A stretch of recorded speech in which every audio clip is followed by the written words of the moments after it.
Hello everyone, Radhe Radhe, जय श्री कृष्णा। स्वागत है आप सभी का हमारे चैनल पर। आज के हमारे इस वीडियो में हम आपके लिए गणगौर व्रत की कहानी लेकर आए हैं। एक समय की बात है, भगवान शिव और माता पार्वती पृथ्वी पर भ्रमण करने के लिए निकले। शिव जी ने पार्वती जी से पूछा कि आप 12 महीने के रास्ते से चलोगी या 6 महीने के रास्ते से। तो पार्वती जी बोली, मैं 12 महीने के रास्ते से चलूंगी। तब शिव जी ने पार्वती जी से कहा कि संसार के लोगों के दुखों को देखकर आप कोई भी हट नहीं करोगी। पार्वती जी मान गई। अब शिव जी पार्वती जी को लेकर चलते हैं तो रास्ते में देखते हैं कि एक घोड़ी कष्टा रही थी।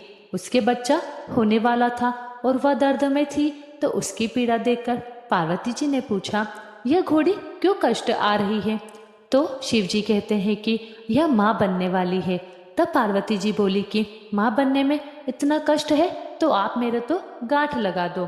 शिव जी कहते हैं, अभी आगे चलो। तभी रास्ते में एक राजा का राज्य आता है। वहां दूर दूर तक शांति और उदासी फैली होती है। वो उदासी देखकर पार्वती जी पूछती है कि यहाँ सब उदास और शांत क्यों है।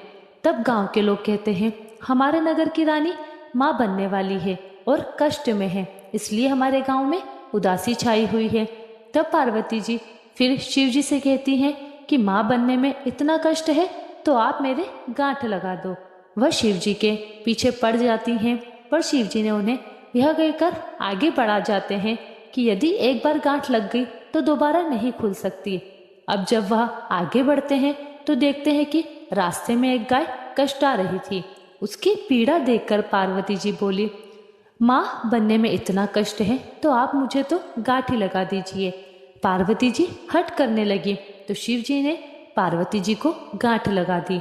अब वह दोनों आगे बढ़े तो एक गांव में पहुंचते हैं। उस दिन गणगौर का व्रत था। बगीचे में गांव की औरतें गणगौर का पूजन कर रही थी। वह पार्वती जी को देखकर वहां आ जाती है और पार्वती जी की पूजा करने लगती है। इस पर खुश होकर पार्वती जी उनको सारा सुहाग बांट देती है। शिव जी पार्वती जी को ढूंढते ढूंढते वहां पहुंचते हैं तो पार्वती जी को फूल और पत्तों से ढका हुआ पाते हैं।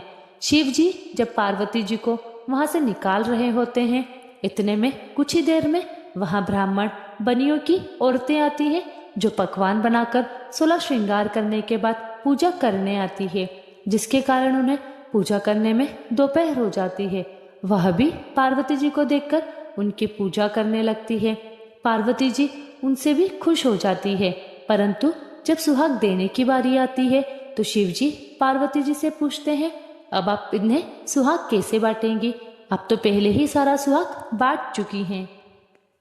तब पार्वती जी अपनी छोटी उंगली से मेहंदी, मांग से सिंदूर और आंखों के कोरों से काजल निकालकर उसे एक कोरे कल से के पानी में घोलकर उन सभी औरतों पर छींटे मारती हैं और इस तरह उन सभी को सुहाग देकर वह आगे बढ़ते हैं। इस प्रकार चलते चलते वह दोनों पार्वती जी के पीहर पहुंचते हैं। वहां सब उनकी खूब आव भगत करते हैं, खूब पकवान बनाए जाते हैं, पर शिव जी जो भी खाना बना होता है वह सब खाना खा जाते हैं। अब पार्वती जी क्या खाए, तो वे बथुए की साग खाकर पानी पी लेती हैं। दोपहर में जब वह दोनों विश्राम करते हैं तो शिव जी पार्वती जी से पूछते हैं कि आपने क्या खाया। तो पार्वती जी कहती हैं कि जो आपने खाया वही मैंने खाया। पार्वती जी के सोने पर शिव जी उनके पेट की नाभि की ढकनी खोलकर देखते हैं कि पार्वती जी ने क्या खाया। तो उनके पेट में बथुए का साग और पानी दिखता है। पार्वती जी के जागने के बाद शिव जी उनसे कहते हैं, आपने हमसे झूठ बोला था, आपने तो बथुआ और पानी पिया है। तब पार्वती जी उनसे हट करती है कि आज के बाद कोई भी किसी भी महिला की ढकनी खोलकर नहीं देखेगा, अर्थात आज के बाद कोई भी किसी महिला के पेट पर नहीं देख सकेगा, क्योंकि किसी भी महिला के पेट में उसके ससुराल और पीहर की लाज होती है।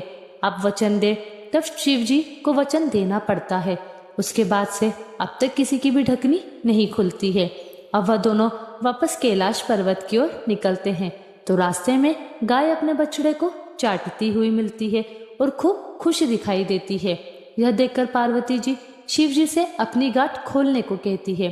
तो शिव जी कहते हैं, मैंने आपको पहले ही कहा था कि गांठ मत लगवाओ, लेकिन आपने तो जिद पकड़ ली।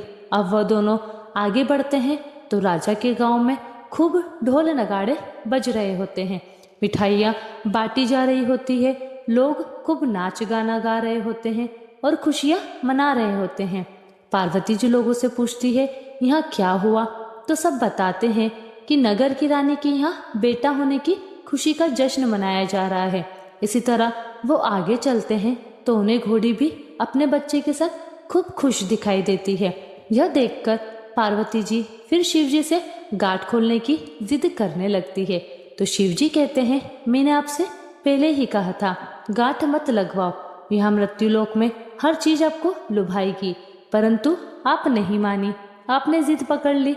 पार्वती जी के फिर हट करने पर शिव जी पार्वती जी की गांठ खोल देते हैं और वह दोनों कैलाश पर्वत पहुंच जाते हैं। हे भगवान, शंकर जी से पहले माता पार्वती की गांठ लगाई, किसी पर भी गांठ मत लगाना, और जैसे बाद में पार्वती जी की गांठ खोली वैसे ही इस कहानी को कहते सुनते और हुकारे भरते सबकी मनोकामनाएं पूर्ण करना। आपको हमारी ये कथा का वीडियो कैसा लगा कमेंट करके ज़रूर बताइएगा।